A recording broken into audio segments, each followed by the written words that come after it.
I'm Connie Watts. I'm Kwakwaka'wakw, Nuchoneth, and Gitxsan. And this mask is from my great-grandfather, Harry Mountain. And I didn't grow up potlatching. The big one that I remember was when I was 6 and we went up to Alert Bay. And it's the first time I saw the xʷməthkվəy performed. And it's the 4 bird masks. And there's 4 dancers and they have their, I guess spotters is how you term it. Their person that is helping them and leading them, because these masks are so heavy and they're out there for so long, they have to train to be able to actually dance the dance because it's so physically taxing. But it's amazing. And I remember at 6 years old, first of all, going into a family that I didn't know. This is my grandmother's family from the Nuchoneth territory.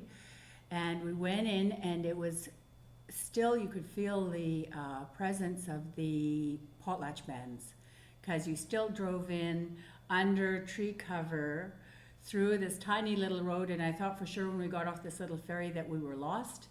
And I thought that we were just driving into the middle of nowhere. So we're driving down this tiny little road and we turn the corner and bam, there's the big house. And I remember thinking, oh, good. And there was lots of cars and people. Most of the people were inside, but there were still some people milling outside. And I kind of then realized that there was a lot of people there. And as a 6-year-old, you start to think of that you don't know anyone. And so I was a little hesitant, and not totally. I'm the more outgoing one in our family. I think my older sister was definitely more hesitant than me. So we went wandering in, and I just remember the family all around us, and it's the way we grew up all the time. Like our immediate family was always very, very close, and they were so similar to my grandmother's personality, and me and my grandmother got along really well. But I just remember feeling that massive presence of oneness, I guess is the best way of putting it. So when I look at pieces like that, even if I'm excuse me. When I look at pieces like this, even if wasn't raised in a carving family, I feel everything. I feel all the parts. I feel how everything fits together. I feel the way the lines move in it and come down. And I feel the look of the animal in itself. So if you think of this and you think of my upbringing and that kind of distant relationship with our traditional ways of potlatching. And even in school, learning about potlatching, when I approached to do, and of course I first got my interior design degree, and I started to play with Northwest Coast form even as an interior designer. Really rough, and I look back at my designs and I kind of tucking them away. But I look back at those moments and I knew at that moment I wanted to be surrounded by this feeling. And so when I first started, I actually started into art because of a head injury. So I fractured my skull in 2 places and lost reading, writing, and my ability to see anything, so to create. So I was kind of, it was 5 years after the accident before I switched into fine art. And I just started feeling it. And the reality is I wasn't one to go and sit with the carvers or anything, because I was thinking through the way a piece felt. And so my very first piece was the bear chair, and it was layered pieces of wood, which I actually realized in interior design, I actually did it in the interior. I layered out the Northwest Coast shapes. So I layered it, but I layered it because for me, the older wood and our old trees, the old growth and that beautiful depth that you could get in the carvings, we didn't have the same access to the wood anymore. So for me, I'm looking at technology, and we would look as a people, look at materials as something to explore, something to see, something to discover. So I was looking at this idea of all these plywood pieces, and I'm thinking, okay, so to create depth, I can layer the pieces back. So that's where I first started to actually layer the pieces, was to get that idea of depth and movement. Because if you ever see a layered cutout piece, you have to be right in front of it. And even if you're in front of it, you have to move up and down and around it to see it exactly how it's supposed to be and how it was drawn. So for me, that made you explore and see the depth of what is actually our culture. For me, it's a representation of what the depth of our culture is. It's always moving, it's always changing, and we're always looking at the newness of everything. So as much as I know the necessity of preserving our history, because so much got decimated in the 67 years of potlatch ban. And I was just driving up here and talking to my sister about it, and I said, you know, it's a really tough place. I mean, I love the fact that museums have kept the work. I'm glad for colonizers realizing that it is worth money, and the museums realizing that they could buy it, because I would rather it here, and as a lot of people say, stolen, than burnt, because they would come in mass. And I can feel myself even getting emotional thinking about the fact that you look at this mask, and there were hundreds of masks in regalia, and they'd pile it outside the big houses and they'd just burn it.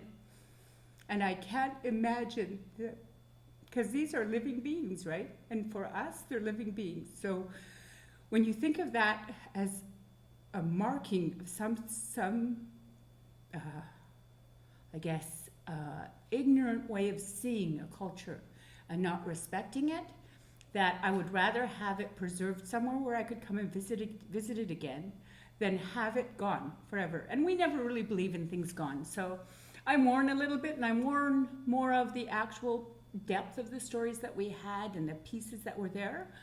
But I do have a sense, soon as I walk into the presence of anything of our past, that real life, you know, that real ability to see and feel everyone. And I think for me, that's what our artwork really represented. And I know with my art, I look to see whether or not I can create those feelings. So when you're moving it, I always start with people. The big airport piece with the, I mean, this is the essence of my inspiration, is the feeling of these masks, like knowing that if I run my hand down it, it holds all of our ancestors in it, right? And so when I look at the piece that I did of my grandmother, and when I first started that big Thunderbird, I couldn't figure out the details. It wasn't coming. And it wasn't until my best friend said, well, who is it? And I went, oh, my grandma? I went, oh, yeah, okay, that makes sense. So all of a sudden, you know, the moon, because of her emotion, the hummingbirds, because of their creativity, on her body was the two wolves, and that was her strength and her ability to have a whole huge family. I remember waking up in the morning and there were 16 people at the breakfast table, you know, and that was her regular breakfast, and then we'd come in and we'd add to it, and she had everything prepared and ready to go, so that taking care of family and that loyalty, and then the salmon on the belly for that providing. She was always providing for everyone, and then the sun on the tail, because she was always very directed, and a very direct person, like very blunt. If she didn't like you, you knew she didn't like you. Like, she just would not talk to you. But if she loved you totally. So it was very, and the way she did things. She ran a house. She was on a tiny budget when my mom and them were growing, so she always had gardens. They grew their own food. They canned. They did all of that, right, to make sure everyone was fed. So very directed, and that sun is that life force, right, that growth. And then as I went to go visit her, and I didn't finish the design yet, but she was talking about history, and she was talking about the wren being a symbol of those history keepers. She says the wren is our history keeper. And she knew everyone up and down the coast, who's married to who's cousin, who's this, and I'm like, oh, she's the history keeper, and that's her voice, right? So that was the wren that was put in the throat of the Thunderbird. So with each and every piece, every detail has a meaning. Every part has a meaning.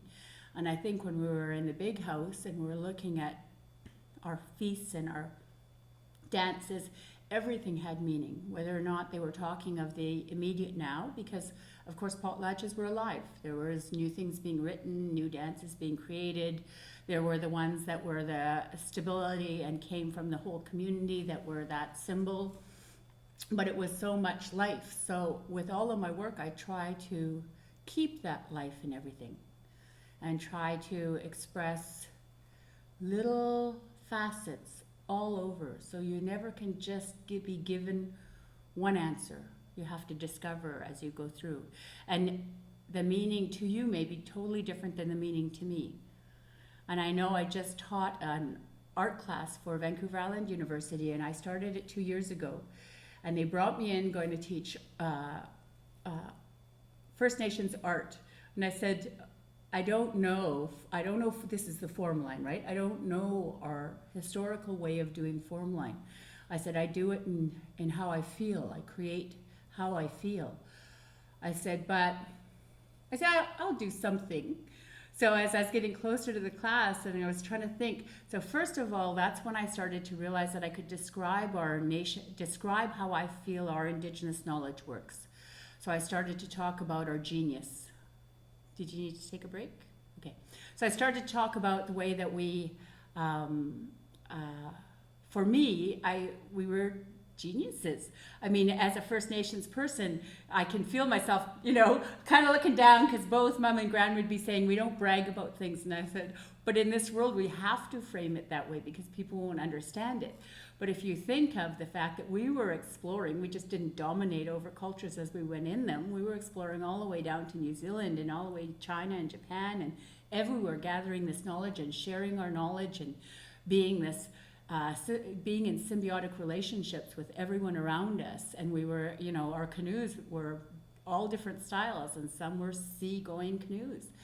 And we lived green. We never left footprints. So there's a lot of things, there's now some things being found, and how they were preserved, I don't know, but most things went back into the ground again. They had their life cycle. They lived and they went back again. And so we were green and recycling before it was cool and a thing and something to do, and just knowing that we lived as one and we weren't of the land. It was an essay that Gerald McMaster did, and he was talking about being of the land. And he says, it isn't a hunter-gatherer, it is universal. And I thought, that's exactly it. We were so connected not just to our own surroundings, but to everything around us. And we felt everything, and we were connected. So let's say, for example, today, my mother, she really needs to get a hold of me, will think of me. And when I was younger and in school, she'd think of me, and it would be in the morning time, because she's always a morning person, and I'm like, I'm not getting up to do it. So I'd race to class, I'd do whatever. Lunch, I'd call her, and she goes, how come you didn't call me earlier? And I said, I know, I just didn't do it. And so she was always able to come. We're not so much able to do it back to her, but she could do it to us. But that connection, and my grandmother says that we're getting very lazy because everything gets put into boxes, which was computers. We don't use our mind anymore. We don't have that demand on ourselves to have that capacity to remember so many things. And it could, and you can look at it that we're more global now, so we have different things to remember. But her mind was like a trap, like it just had so much information in it. And she was so able to do so many different things, right? So that ability to see that connection and that knowing and that symbiotic living with the whole universe. So I taught that to these kids, saying, okay, this is us. This is our form line. If you look, the masters say that it comes because we were so harmonious.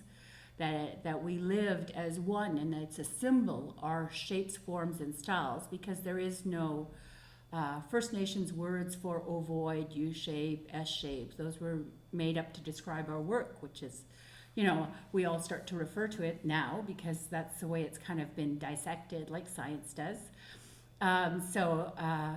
Anyway, so I said, this is the way we were. So what you're going to do is create shapes, forms, and lines. So they all did their shapes, and they're all kind of grumbly because they didn't know where this was going. And then I've refined it a little more this year. So I made them take a picture of an animal and then use your shapes to make up the animal. And it had to have the same composition as the outline of the animal. How you filled it or what you put behind it was your choice. And then they started to move towards a feeling, an emotion, whatever it was, their concept or value. So then they'd have to pick symbols, and then they'd use their shapes and forms to create these symbols that then told a story, and then they had to pick a person, and then they had to pick a place that represented something to them. So basically at the end, and the place didn't get done, that's their final project, they handed it in to me later. But the first 4 projects I had on the projector, and I would ask them, and I'd have all of their names up and their pieces would be shown, and I said, so what is your community like? What does your artwork show about your community? Is it harmonious? You know, are you, because a lot of times, sometimes they use lots of color, or they're very, it's almost musical in their expression. But then you got to see them think. So the description of the way that we feel our form line is very similar to how if you took maybe Celtic knotting, that idea, and how that actually represents how they think. I think our form line represents how we think. And I hope in my work I take that ideology of showing how it thinks and continue with how I believe our inventiveness and our ability to feel, think, feel, see, feel, know is all tied into the way that our whole energy emanates. I hope that comes through in my work. And I'm always working towards that, telling a story. That's why I always use a story, or use a person, or use a feeling, because then you can layer things into it to express it. That's all I've got for now. Would you like to ask me a question? Yeah, and how, related to your grandfather, so, and this mask, how was this used, or how it's related to you today? How do you? Okay, so this is my great-grandfather, Harry Mountain. We just went, my grandmother passed, and they had a memorial feast for her. So we went, and it's the first time I've been back in the big house since I was 6. Well, of course, it's not the same big house because in Alert Bay, the big house burnt down and it was rebuilt. But same feeling, same sense of family. We went up 2 weeks earlier because it's the first time that I started to ask questions around our family crests. So we have dances like the xʷməthkվəy, but with our family, our main family symbol that we use is the swan. And then they gave me what else we could use. So, you know, the orca or the killer whale, the bear, what else is there? Oh, sitsus, the copper shape. And then so I started, and there was, a Thunderbird, of course. The Thunderbird's a big one. But, so I started to actually create regalia with it. I had it designed for our own family. What we got sewn and the buttons that we got put on is a whole different story. I finished my niece's button blanket and I have mine almost done. It has some finishing that needs to be done and some buttons to be added. But that's the first time I went back up. So that's the time. And my cousin Wally, he danced the xʷməthkվəy. He was, so you're invited into their society. So he was invited in and he took his initiation dance and danced the first dance that they accept you into the society, and then you work to be able to actually dance the actual xʷməthkվəy dance. So you kind of are invited in and you learn how to move and the entire dance. The entire dance is quite a process, right? And the 4 different corners, and they have these, the long beaked one. I don't know how they sit, but they sit and they get back up and they move. And so that was the first time that I saw that danced in that big house again, or in that territory again. So there's a very close affinity to it.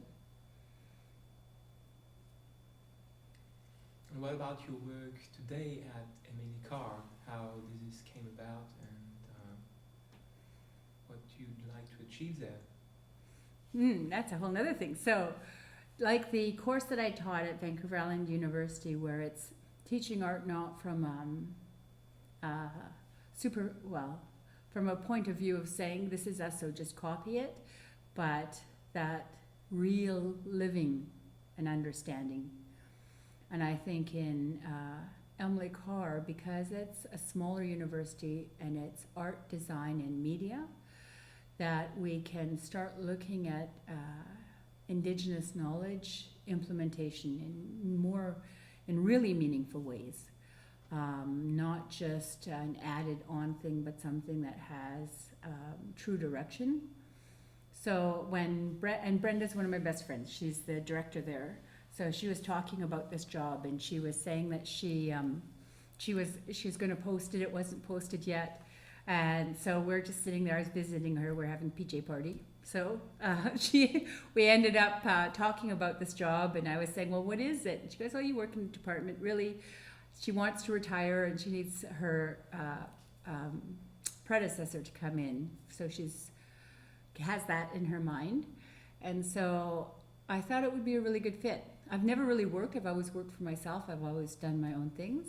So it's a little different. And so there's financial stability with it too, but still a lot of fun in terms of what we create. And they're always doing new things. Like I'll have to learn a lot more traditional aspects or more historical aspects or materials than I've known before, because she basket weaves, they, stretch drums and make drums, and they moose hair tuft, they birch bark, they make baskets from birch bark. So there's all these beading, they have all these different things, and I'm going, whoa, because I went to Brenda once and I needed the headbands for the vests I was making the boys. So she taught me how to make headbands, and then I started thinking, oh, I could make all sorts of things. So I was taking the strips and doing them, and she goes, just because you made a headband doesn't make you a weaver. And I started laughing. I'm like, yeah, I can see that now, because I couldn't figure out how to make it stay, because there's always systems put in place when you're building up your basket or building up whatever you're making to make it stay in place, right? So anyway, I'll learn. I have a lot to learn in those more traditional materials. So it'll be fun. And then of course the academic side of it. And hopefully I'll be having my master's soon, so learning more, just juggling lots of stuff, being super busy. I keep looking at Karen too, because I'll see her ears perk up sometimes. Especially around the potlatch when I'm going like this, because it's so meaningful. And what about your contemporary work you have shown me? From your work as a grad student, right? The grad show that you had, the work that is in the ceiling with wood.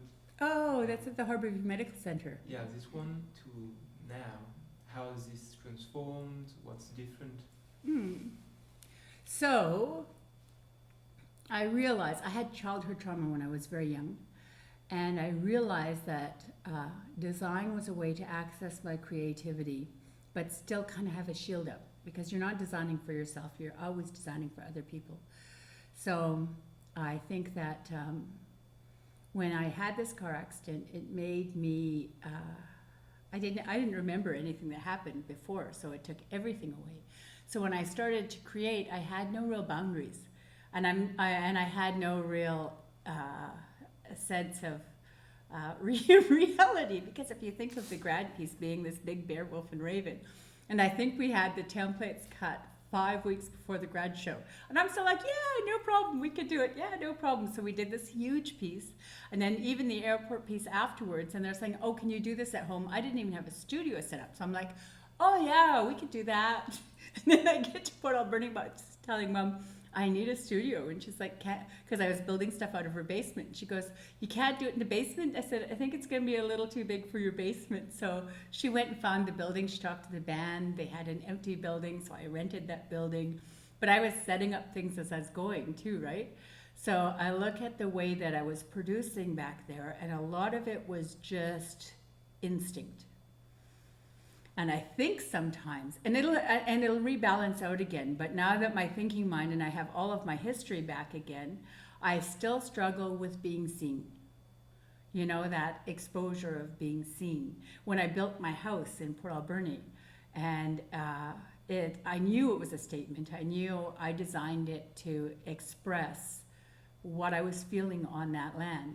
And so every time I express myself, I find out that I have to step back a little and kind of hide out again.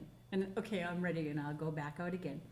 So I think that knowing that that want to hide has been hard to overcome, where it was easier just to design things. And not only that, I didn't worry about what anyone was thinking, because I barely was thinking.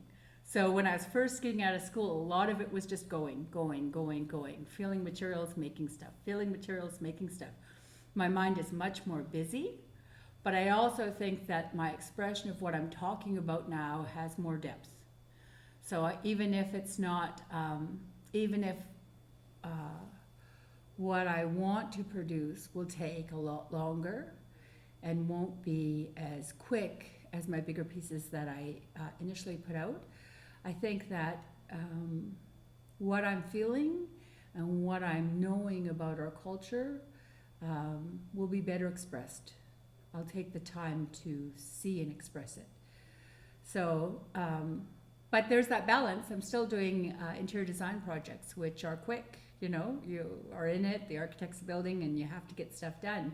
And in those interiors, I do sculptural pieces too. So it's still that same idea of that quickness. But again, I have the little shield of design. So I'm making it for a design space. So it's a struggle for me to feel comfortable with producing artwork, with showing my work. So yeah, it's a progress of that. So I think that art, the access to art was easier right after school when I had no brain than now when my brain is fully functional again, and I have the hesitation. I have the questions, I have that instinctual need to hide. And I think that as I learn more and find my footing again, it'll come more easy. But and maybe that's why I took the job too, was that access to just knowledge. Because the more information I have, and I've always so in high school all the way up, A's, mostly A's. I got straight A's in grade 11. University was a little different because I was just fooling around and it was easy for me, so I could just do the work. But I always, I guess I always expressed myself through knowledge. And so this way, working back in Emily Carr, working back in a university setting, I have access. So people are stopping in and we're having conversations about the way events happen or way the classrooms are happening, and whether or not it's really grounded knowledge as Indigenous knowledge and knowing. And so you have really abstract conversations on a continuous basis. Like people are always coming in and we're just conversing. And I think that's the kind of information that I need to be surrounded by to kind of get my footing again and then start producing again. I guess I still am producing, but it's not as directed as I'd like. Because I really like to have a statement about what I'm and why I'm producing and what it's saying. Just like these pieces hold a whole history, I think when you're creating a work, it should have that feeling of that whole history. Because we think, with all of our ancestors in behind us, and of all of our future generations to come, that is us. So the work should reflect that in everything that we do, and that's what these pieces do, is reflect all of that. That's it. Yeah, that's great, yeah. And how do you work with students or in the Aboriginal space or gathering space, Aboriginal gathering space? I'm going to ask Karen a quick question. Has this been sprayed with something as a preservative? This museum has never done that. Oh, thank goodness. Okay, because Kathy just told me as I was coming up, and so I know I'm hesitant to touch it because it's in my brain that it has been sprayed with some preservative. The things that in this museum might have some sort of stuff, like, back in the day, like in the 1800s, or in Europe and places like that, especially in the United States, the old museums, they would use arsenic. Ah, that's it. Yeah. And so this collection, like the pieces that came directly from community members and everything that was in Yeah, so Um, they're, They've just been sitting here, like this museum never did that type of work. oh good. So Now I can touch away Yeah, in yeah, my yeah. head who was sitting in there going, oh, don't be No, I know, poisonous. yeah. When we get old things from other sources, then we Yeah. have to be wary. Well, especially in the States, it was so quick, right? That need to preserve. Mhm. So, okay, now ask your question. And now I might start playing with the mask because I want to feel it. Do you see the hesitation of picking up the mask? That's something that is odd for us. Because in the good old days, they would just think, oh yeah, I remember making this. They'd be picking it up to see it and know it. See the face?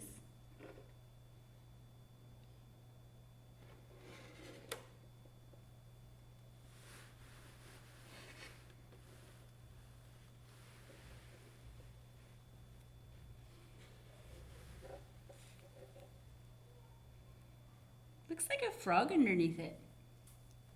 Do you know what it is underneath? Or is it another bird?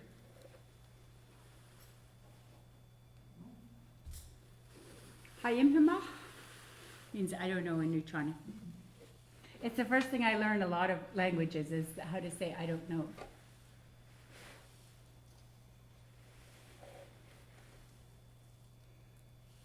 Okay, now I touched it. Okay, ask me your question again. Now that I explored the mask, feel the mask. Do you see how we're shy towards these pieces? And it comes because we're removed from, well, especially me, I'm much more removed because we grew up not on reserve. We grew up in Campbell River. I was the only brown face till grade 4 when Joe moved in and he was Asian.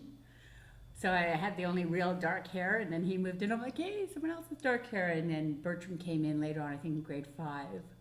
But really, everyone was non-native, usually of European descent.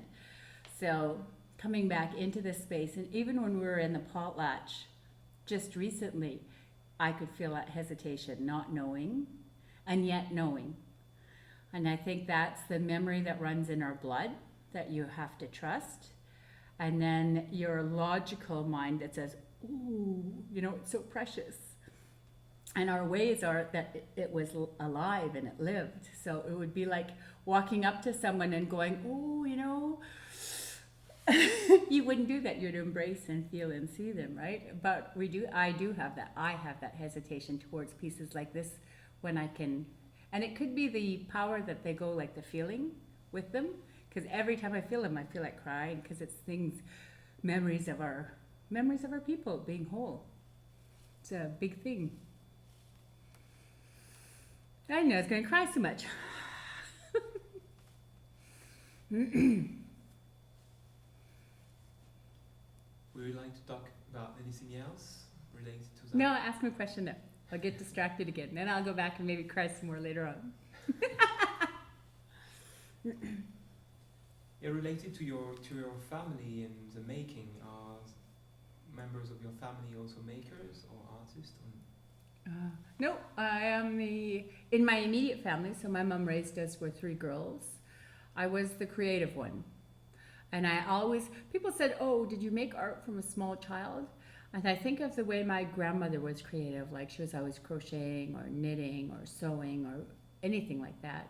And it's the way that I was creative, except I like baking. I loved baking. I made a cake for my friend Rena for her wedding. She actually was going to get a whole bunch of cupcakes from the Italian bakery, and 2 weeks before and they said, come in 2 weeks before your wedding. Lots of time. We'll do it then. Well, she went in 2 weeks before and they were closed. Their business closed down. The family closed the business. So she's like, I don't have my cupcakes. I said, oh, I'll make your wedding cake. So then, and when I bake, I like to know what the flavors are going together. So I knew I was going to do caramelized banana cake. And I was thinking, but I don't want it just caramelized banana. So then I did a devil foods cake with it. So it was caramelized banana, devil food, caramelized banana. And then in between one layer, I did a chocolate ganache. And the other layer was caramelized bananas, literally bananas. And then I did a mascarpone dressing over top of it, frosting. And this one woman, and I knew every flavor as it was going through, that you could taste every little part. That's what I liked about baking, is that you were always mixing all your flavors and putting them together. So when I was younger, I used to do things like that. And I used to bake young. Like I'd mix everything up. We couldn't touch the oven, I think until I was 6.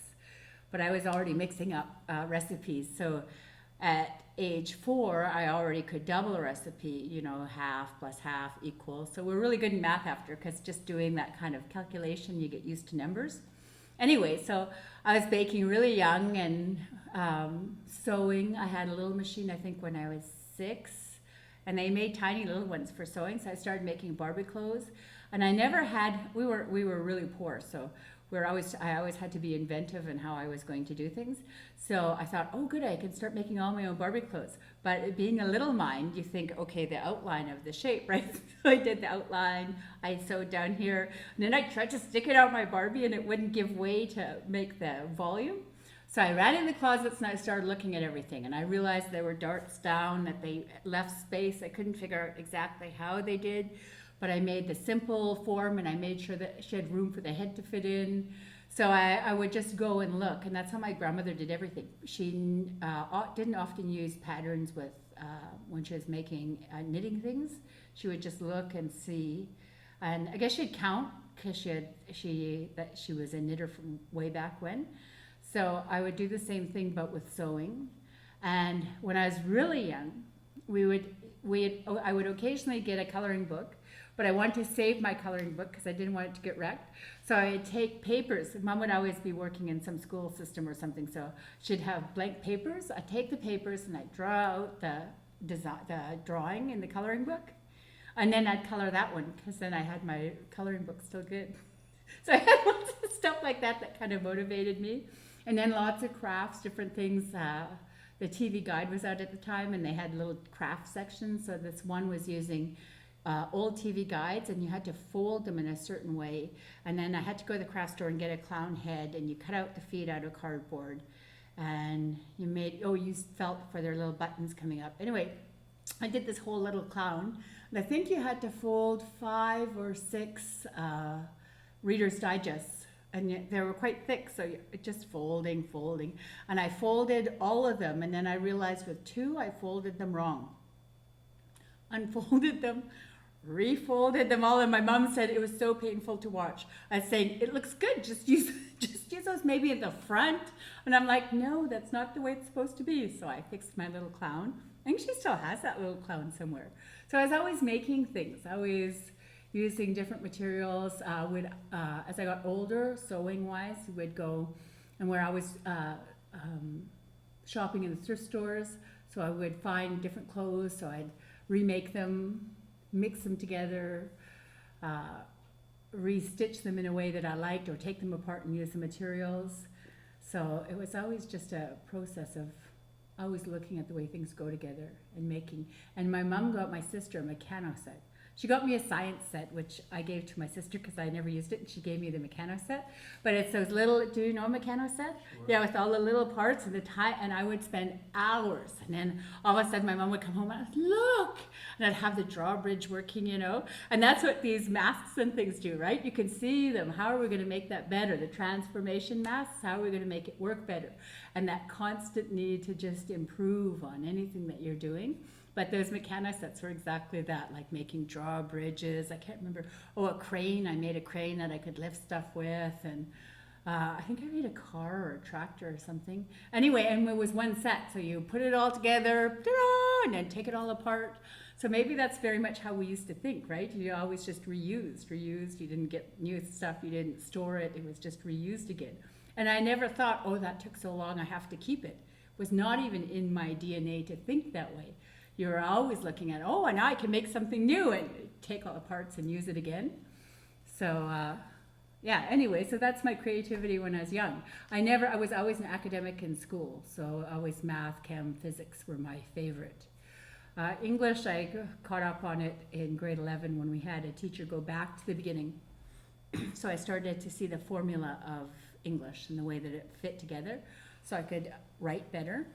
And then, yeah, my history teacher was very sad. I went to grade 11 and he thought I was going to become a historian, and I'm like, no, And I think it had to do with the fact that there was nothing on us.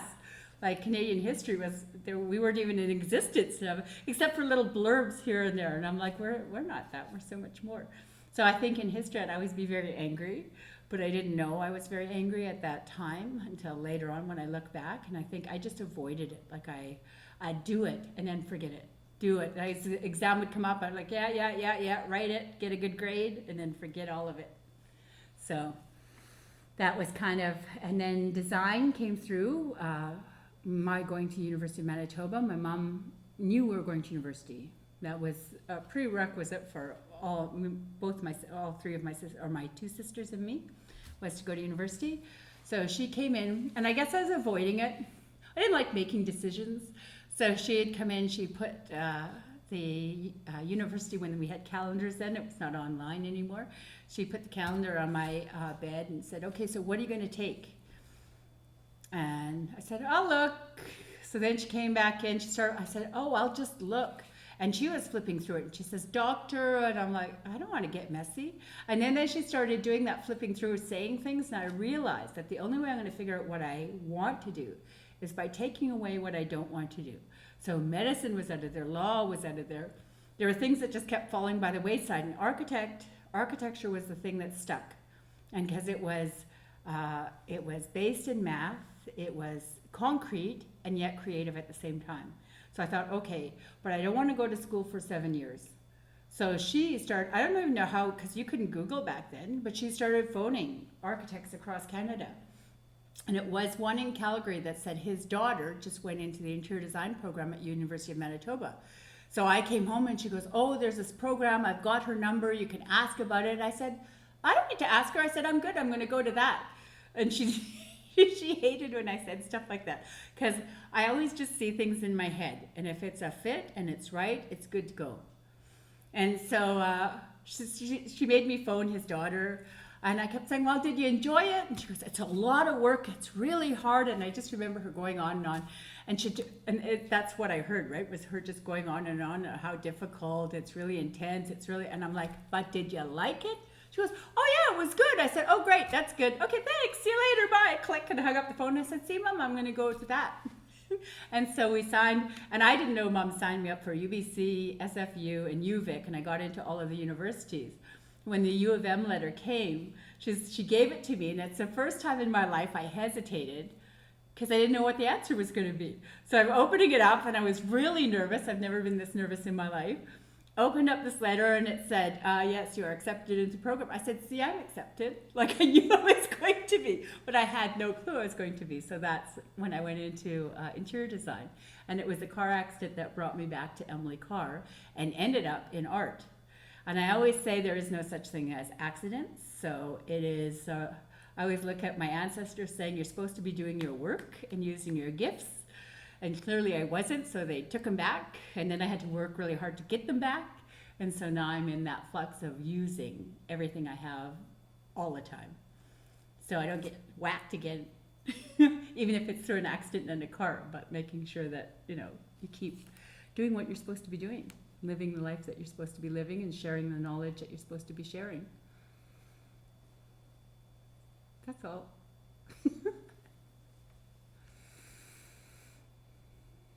Unless you have another question, I'll just keep talking. Fantastic. Yeah, I mean, it's great, yeah. You want to talk about the design of your house and how does this work? I'll talk about my first outdoor piece in Parksville. Sure. I didn't do, the biggest public work I did, well, it was a corporate work, was Hetach. And it wasn't until Parksville came up, and their business association had funds to do a sculptural piece. And they were looking for a maquette. And it was the saddest maquette that's the whole hesitation, right? I'm always fighting with actually doing something, because as soon as I show someone, it has to be real. So I did this very sad maquette. It had the essence of the piece. So it's the piece with the seal, and they're all kind of posing in that circus kind of on the ball. The bear and the raven. So I knew it was water, land, and air. And I knew that it had, so I just, at the time, I cut these designs out with them, in their pose. It didn't have the central tree of life. It wasn't in a radiating form. But and I'm thinking, how am I going to make these things stand? So I got a block of green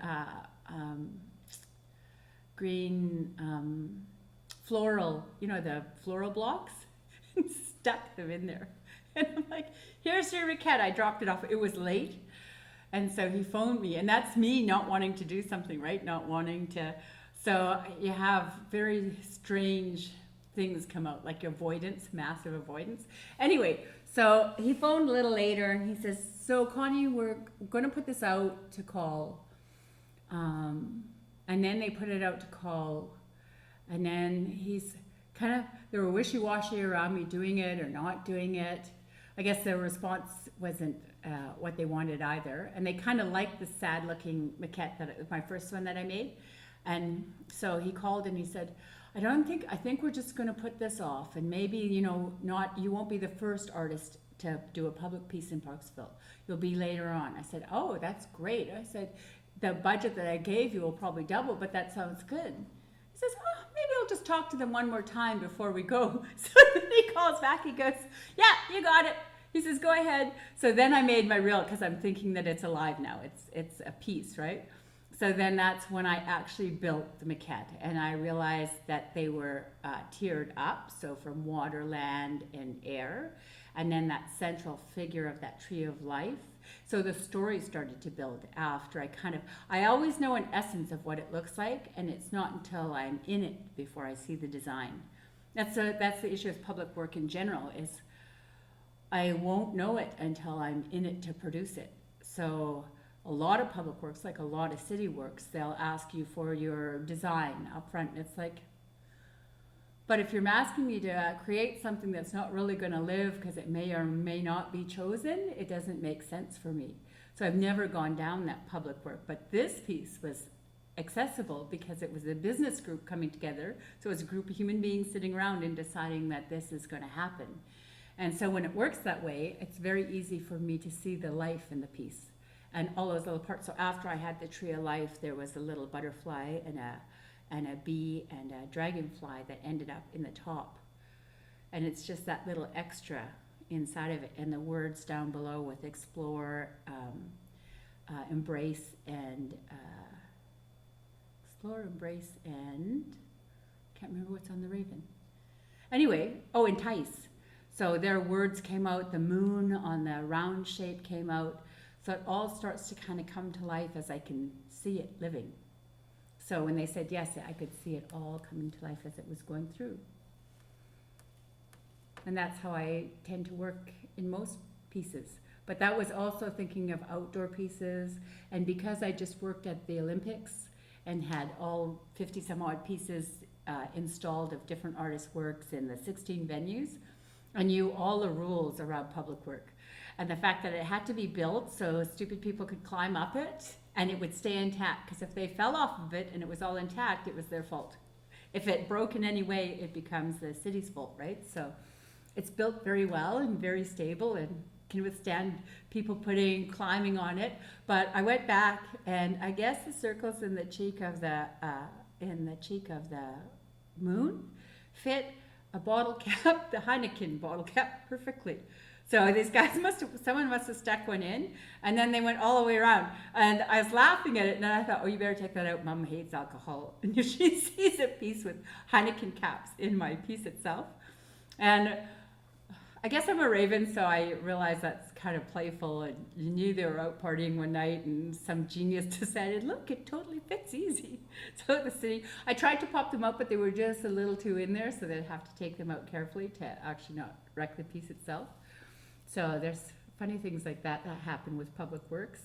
And I did this piece for the residential school. Now that is a piece that makes me cry too. Maybe not this time, but when I'm there and reading it or being it. But so it has the Thunderbirds. I use the Thunderbirds, and they're all facing, the tails are all facing in. And on the residential school side, because it's a moment in time, the Thunderbird's wings are down, and it's devoid of any design. There's children in the front that you can see they're remorseful, because even if maybe they're not abused to the same degree that other kids were abused, they still were so broken. And then the ones inside, there's a little kind of a closets, I guess is the best way to put it, with these figures, boy and girl fetal figures in there, and they're representing the kids that were locked in closets or literally just killed and thrown away. And then the parents are attached, everything's attached to the columns, attached to the piece itself. There's a centerpiece that divides the boys and girls. And then there's signage talking about the actual residential school. And then as you move your way around, it's it's healing. So it talks about the court cases. And in this Thunderbird, it's the wings are up. And it's a more contemporary version of our Northwest Coast. It's more closer to my style of the way that I design. And I have a skateboarder on one of the wings that says Spirit Nation. And then on the other side, you have a drumming circle with drum beat. So it's that balance between the contemporary youth doing just youth things and our cultural resurgence coming back. And then there's a mother-daughter figure hugging in the middle. And there's a little angry boy on one side and a father kind of coming back into the picture on the other. And they're still attached to the columns because they're still holding that anger for that history and rightful anger. And then on the healthy side, which is continual, we've always had healthy, different degrees of it because of the atrocities that happen, but always healthy. So that Thunderbird, I always loved Art Thompson's work. So I looked at his stylization and recreated it in the cutout forms that I do. And in the middle are the wolf dancers and the female dancers that usually line up on either side while the wolves dance in the middle. And so that's the healthy side. And on the healthy and healing, the kids from Hahopik came down when we poured the concrete. And I said, put your hands in it. And sure enough, one of the kids said, can we do other things than just draw handprints? And I'm like? And they said, well, I like to draw a sun. And then I said, yes. And all the girls' eyes lit up. And this little boy looked over like anything. And I'm like, yeah. He takes his shoe and goes, and splits right in it. And I'm like, oh, don't get your shoe caught in there. So I pulled his foot back out, but he wanted to. And it's a really deep impression. But on that healthy and healing side, you have those children markings along with it to show that life. And in the Thunderbirds all come into the center because when it rains, the gutters come right down the center and all of the rain conglomerates into the middle. And I say that's the millions of tears that were dropped for that moment in time. And so this piece, when I was doing it, it was the same aspect of knowing it. We had more community engagement talking about it. That's why we started to use the quotes. That's why I didn't represent it as the only thing that existed, because the survivors and the people that ended up dying there had to be better represented. So that balance between healing and healthy. But I know why I started telling this story, because of the bottle caps in the cheeks. So I'm away. We get it installed before we leave. It's our first family vacation. My sister, her family, my mom and me went off to Europe. So I'm in Europe and I'm 2 weeks in, and I get this email from one of our band members saying, your piece has been vandalized. And I was like, oh, I didn't want to think about it. So anyway, it took me a day. I'm like, okay, just ask, what happened? He goes, that little boy on the little blue boy got ripped out. And then I started laughing because I'm like, oh, so an angry boy pulled out the angry boy off the sculpture. I said, I wish it could have been videoed because it would have been just an installation piece, right? It's the essence of what we're dealing with in that idea of healing, right? So anyway, I went back and I said, do you still have it or do I need to remake it? Oh, we have it. His head's just bent. I said, it's okay. Bend it back. So I bent it back and reinstalled it. He's been in the whole time, a little bit more crooked, a little worse for wear, but still part of the whole piece. But I always think that that's how you can tell our pieces are alive, because things like that happen, right? Things that are just part of the storytelling. So anyway, those are outdoor pieces that I have created so far. I have another outdoor piece for Hydro, and it's based around my grandfather, same idea of storytelling. And I heard a story about the Thunderbird being up in that's where he nested, was up in the mountains. And so when I was thinking of hydro and water, I thought, wouldn't it be a cool story with there's the Thunderbird just playing one day, stirring it up, making that river run really fast. And so then I thought of my grandfathers and all of their hard work, from Harry Mountain, my grandfather Percy Starrett and my grandfather Tom Watts, all of them incredible hard workers.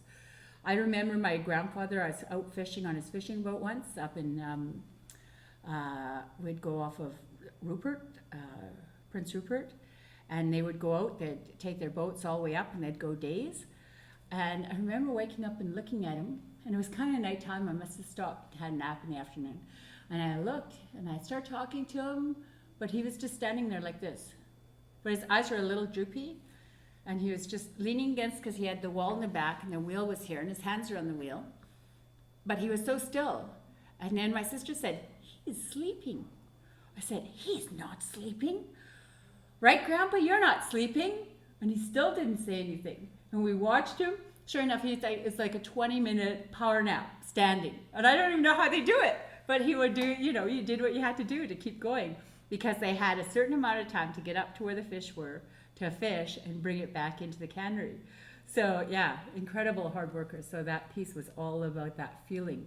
And for me, that feeling of energy and hydro, that whole force of the water, was the essences of my grandfathers. So that was them coming together in that piece.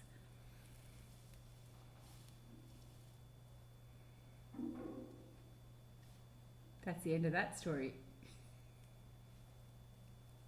About hitting my brain, and because I wasn't living my life and living with my purpose, I think that's the sadness we feel with these pieces, because even if they're spectacular and you get to see, people that were close to the masters back in the day when they were literally living our culture and feeling our culture and using those lines to express that emotion and that feeling, that you can see that strength come through every line and form in these pieces.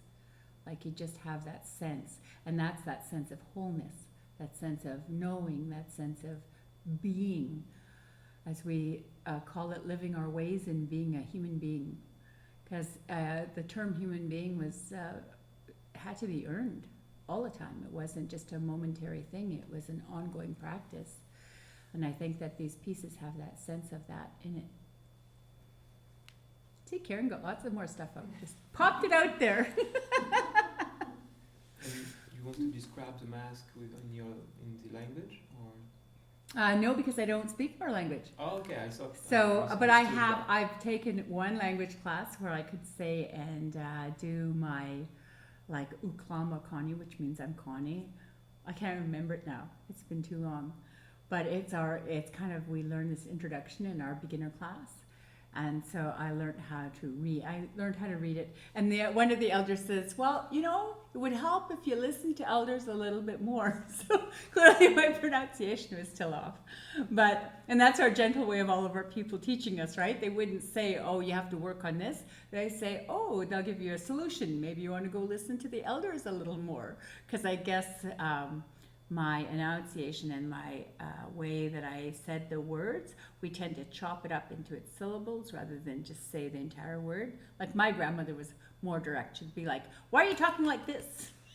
Because we kind of had it in the syllables because we were learning the sounds. But I said, because that's the way I sounded out in my head. That's how I see it. So anyway, I don't have fluency in our language. That was actually the first piece that I showed here at the Museum of Anthropology, the one that sat beside these beautiful helmets and masks, was Vereinigung, which is German for the act of unifying. And I called it that. My mother was kind of perturbed at me because she says, well, why didn't you call it one of our words? And we were in Campbell River then, it would have been a Kwok name.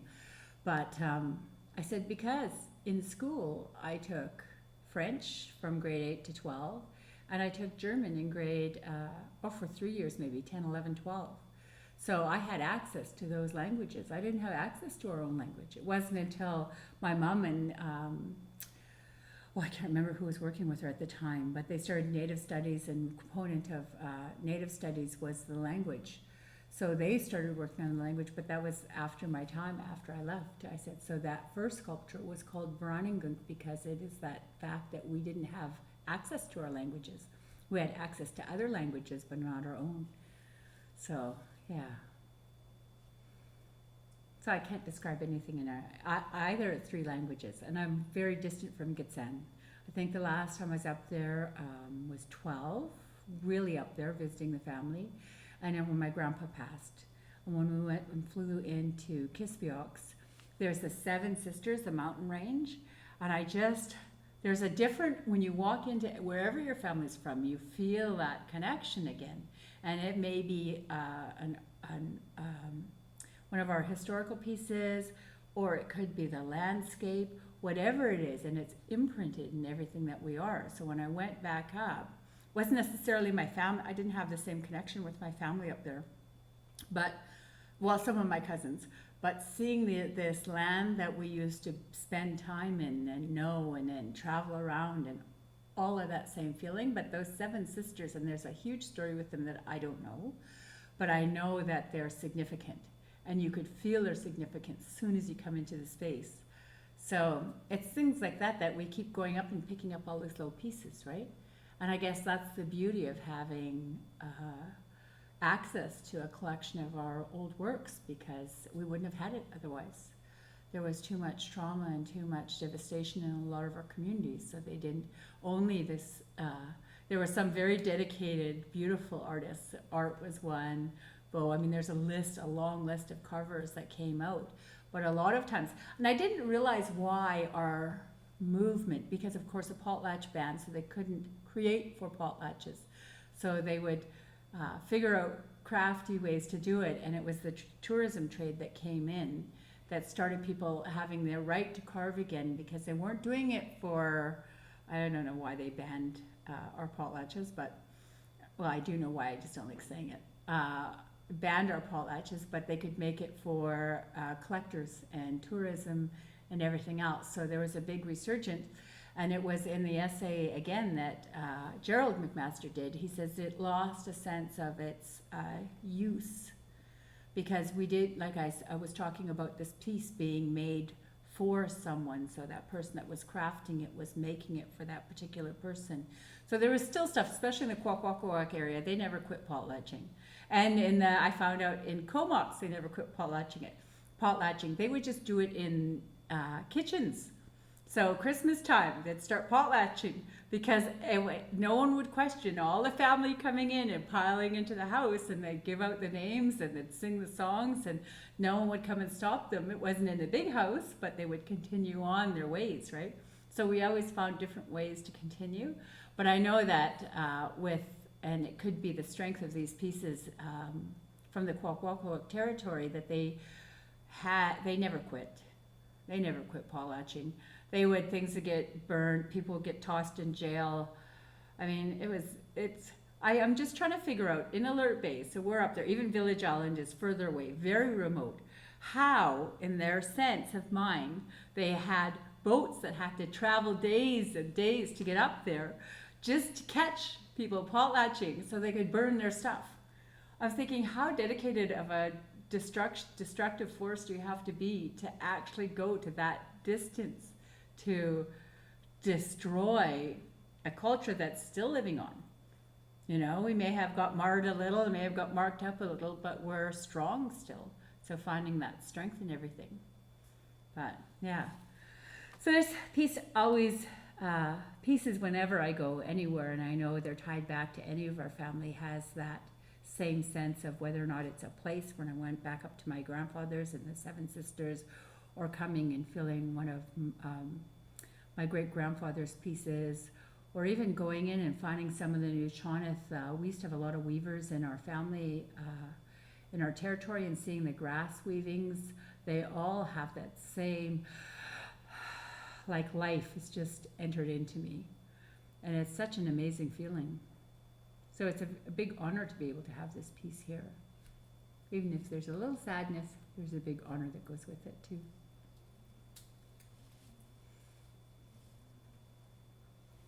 Do you have any more questions? So there's, more and more, there's pieces Mm-hmm. Sending out quite a big amount of things for Ruby Dawson family. Excellent. August long weekend. And so it's, you know, quite an interesting thing in terms of bringing things into, like, trying to connect these things to life again, right? Mm-hmm. So it's a museum artifact, but it still actually has this ongoing life, like it's used and then it comes back and sits here and then it goes out. And so some pieces have done that quite a bit, and new pieces too, like Lily White's Robe is being used a lot Mm-hmm. in the work bay. What an incredible, that's new. Well, That's, it's been going on for quite a long time here with some pieces, like Law has used his loom headdress for mm-hmm. his first and his second potlatch. Mm-hmm. Bo even carved it out to fit Law's head better, without anybody knowing. So we all laughed about that, actually. Yeah, see, there's quacks, just do what needs to get done. Ask for forgiveness later on. But it brings a new kind of relationship and dynamic to a museum as well. So Mm-hmm. everybody finds it quite exciting. People like Gloria Cranmer-Webster saying, they shouldn't be borrowing these things back. We should be making new ones. We don't need to borrow them, you know, as though it was begging for something, like Yeah. carve the new one. But whereas for other people, it's like something in that old one, that intangible thing that is that connection, right? Well, and it's that sense of life of the piece and honoring it. So it's actually, it would be like leaving our elders in an old age home. That analogy that they shouldn't be danced or borrowed, that idea is like just leaving them. We'd never leave them. They're part of our community. They're part of our life. It's the fact that everything is alive. Yeah. And so allowing that access of that life to be breathed back into the piece again and brought its own life back into the community again. There's that dynamic energy between the two that make it remarkable. That's so exciting. Is someone documenting as the pieces go in and out? You mean like film-wise or something? Yeah, it's film, people talking about it. The kind of the end when a new piece comes into the village, what the feeling is around the piece. Yeah, we've done some of that, and there's a filmmaker, Marina Dodis, you know Marina? No. She did a short film that we're going to have in our education circle here Mm-hmm. for this potlatch breaking bear. Like it's a big bear stamp they used to break coppers on. Yeah. That was brought up for a Scow family potlatch a year and a half ago. We brought that up, Yeah. and it just stood there at the front. And she made a film, and so she interviewed the young chief who was taking his place, Byron Alfred, and it's very new to him, Yeah. reconnecting to that, like these kinds of things. And so he speaks about that and what it meant to him. Yeah. The bear, like you could smell the smoke in that bear now. Yeah. And That's a life back and forth. It's sitting back in its case, but Mm-hmm. smell. No, all of that's fantastic. And that Great. smell is the essence of the big house, right? That big fire in the middle, and knowing that just that whole, I don't know what it does. The sun breaks in the morning time and it comes straight through, all the smoke coming up, and it's such a incredible, powerful feeling. And those pieces that are danced in there bring that same sense of energy into it. So having them coming back, I always think of them as our ancestors. They're part of us. And so I think that is a remarkable opportunity of not only letting the piece live, but bringing those stories back with it. It's allowed to live again, you know. It's only out for a bit, but it comes back and it's allowed to live its life. So it's just, life is just going to be extended a little longer than what initially was. One day maybe it'll go back again and that'll be it for its time. But yeah, that's a remarkable thing. Like, that's exciting. That makes me feel excited. My little sister will be very happy to hear that the pieces are going, and there's no arsenic on ours. So that's fantastic. She'll love that. Because she said they're the pieces, and she has that same feeling. They're supposed to live their life, is what she said when she was coming up here. When I was talking to her and coming up and talking about, you know, going into the museum, seeing these pieces and loving them. And she's like, they're alive, they're supposed to be living. And so, yeah, she'll love the fact that they're being sent back home and being brought back into the family. And that's how we felt going back into the PARLEY chapter. I think it was 2 years ago now for my grandmother's memorial, is being brought back in.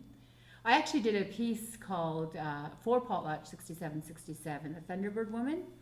And it was that, because the xʷməthkվəy dance for me is so massive and huge. So I was thinking, and the Thunderbird's very strong in our family. And I was thinking, Thunderbird Woman.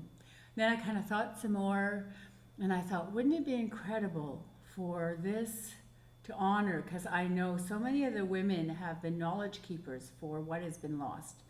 They have kept lots of information and knowing, and they took care of the kids, and you know what I mean? That sense of that old school, they were at home, but they really took their roles on holistically. So Thunderbird Woman is that sense of, you know, Mom keeping us and raising us in a First Nations way of learning and understanding, not necessarily taking us to potlatches and stuff, but we lived First Nations.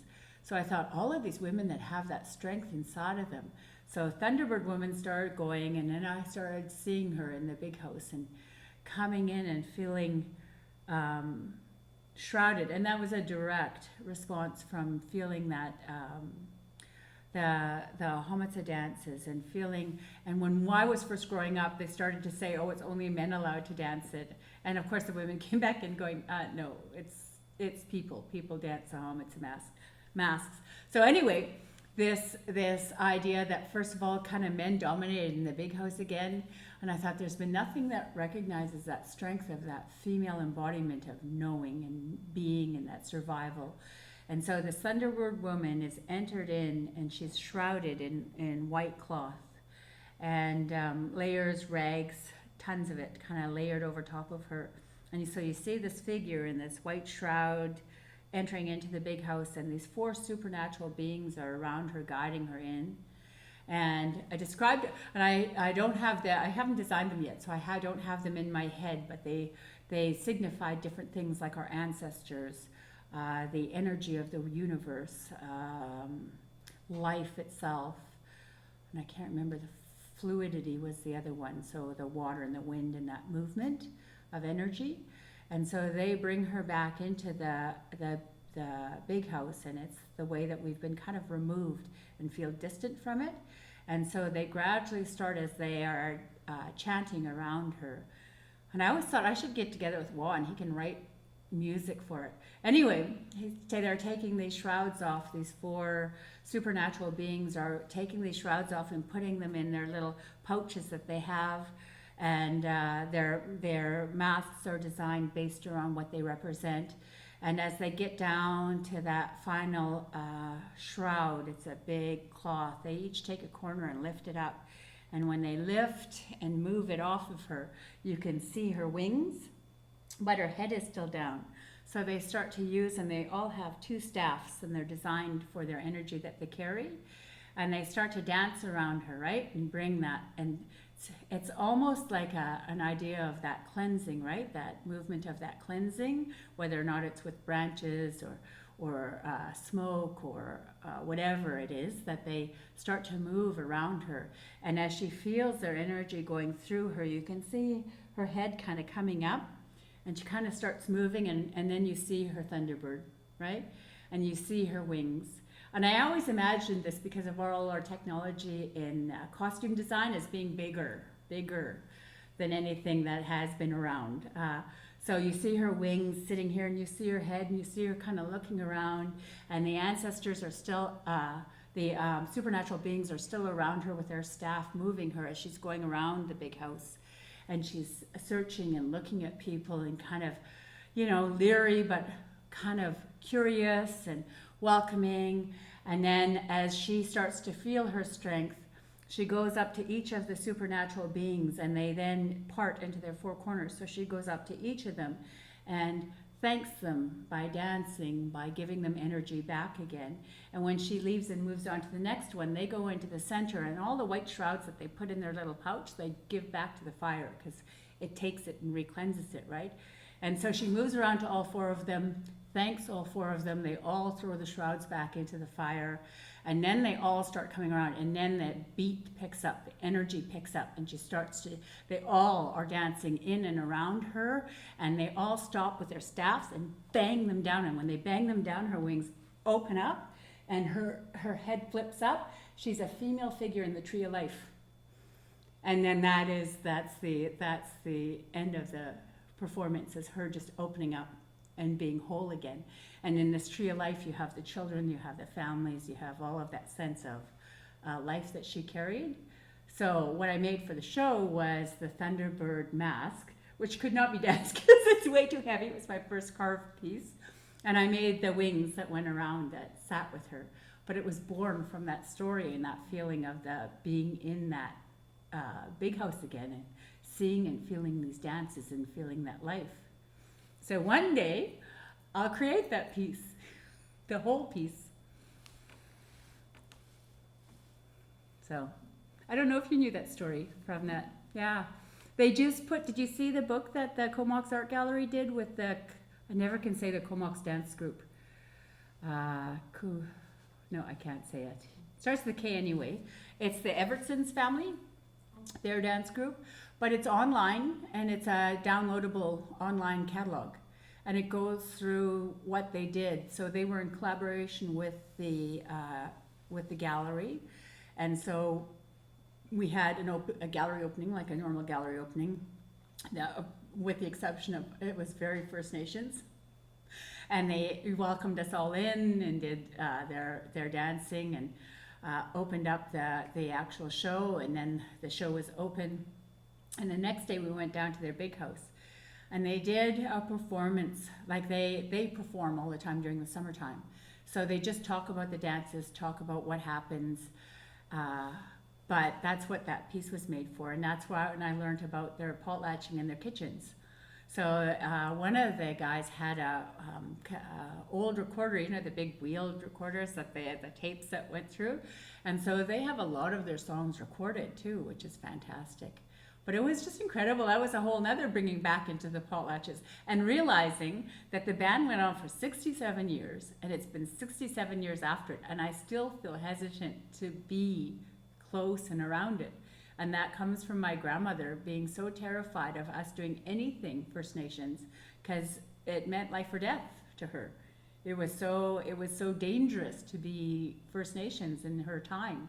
And that went through my mom and it's still resonating through me. That's why it's so, the language is, she never let us speak, even when it was late in the 90s and we're on the dock in Port Alberni. And I said, Hayam Hima, because that was the word that I learned in Nuchonit. And she goes, don't speak Indian. She was really mad at me, like immediately. And I'm like, Gran, we're like in, the 90s. It's okay to speak. But it was never okay for her to speak and never okay for us to speak. So that hesitation to be expressive in our own way, in our own culture, is still kind of mending. Still healing. So I just keep talking and talking and talking. But yeah, you should look at the catalog. It's really beautifully done. I wrote an essay for it talking about exactly that, about the story that came out. That has everyone's work. It had Carver Evertson, Andy Evertson, John Powell, George Littlechild, had some of Beau's work in it, some Mungo Martin's work, is that Mungo Martin? And Liz Carter, Steve Smith. Anyways, a fun show. Who else is there? Who did the electronic transformation mask? Sean Hunt. Sean Hunt had a piece in there. Some of the artists were all there and some of them, Randy Cook was in it. But it was a very cool show to be part of because we're talking about our relationship with our past, right? And our relationship with our ceremonies and how some of us are more distant than some of them have, like the Evertsons, have really taken on sharing the dances, sharing what they do in a potlatch. So it's not a mystery anymore. Just look at this is what it represents. And this is why we're doing it the same way as I looked at our Northwest Coast forums and made those kids experience living that creative life of developing a whole form they do the same thing with the storytelling and potlatching to let people really see. I don't say all people will see it, some people will go right over their heads, but the people that are really listening, understanding where and why those dances come, where they came from, what part they are. And I haven't seen, is it full moon and half moon, the dance? Half moon, full moon? New moon, half moon? I forget which moons, but they're the little jokers that come out. They're the little mimics that come out and play in their kind of the lightness. Because the potlatches would go on for days, like 4 or 5, sometimes a week long. So you'd always have the humor in them too. So. Now I think I'm dead. That was a lot of conversation. And my cheeks are getting sore from laughing.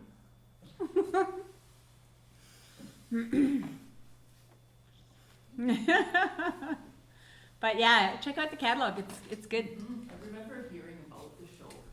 They did a really good job, but actually they were looking at traveling it somewhere.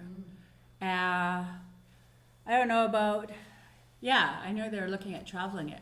Well, it'd be nice to make it bigger. You know, that same concept, but bigger, that So same. where was it actually? Comox Art Gallery. Oh. So if you Google Comox Art Gallery, they have a link to I think it's called Potlatch 6767 Now and Then. Can't remember, it had a very, Right. and it was actually called Copper, the whole event, everything from the community gathering and the show itself, that whole production had a different, something about putting the copper back together, fixing the copper, Oh, but it was in the Kwok language, right. Kwagis language. So anyway, it's good. Mark keeps saying, I'm just going to let it roll because you keep talking. And that's good. That's this magical way he just turns on the camera and people talk for the next I know. Thank you for bringing out the mask. It's fantastic. Thank you so much, Connie. Yeah, absolutely. Fantastic. I did have something to say. I said to Kathy, I'm a little tired, so I don't know what I'm going to talk about. And then it just, flew out of my mouth. Thank you very much. Thank you. So hopefully we'll get to see this sometime. Yes, hopefully soon. As soon as I can. Yeah. Great seeing you again. Yeah. You have to come down and we got to visit. Yeah. I'm in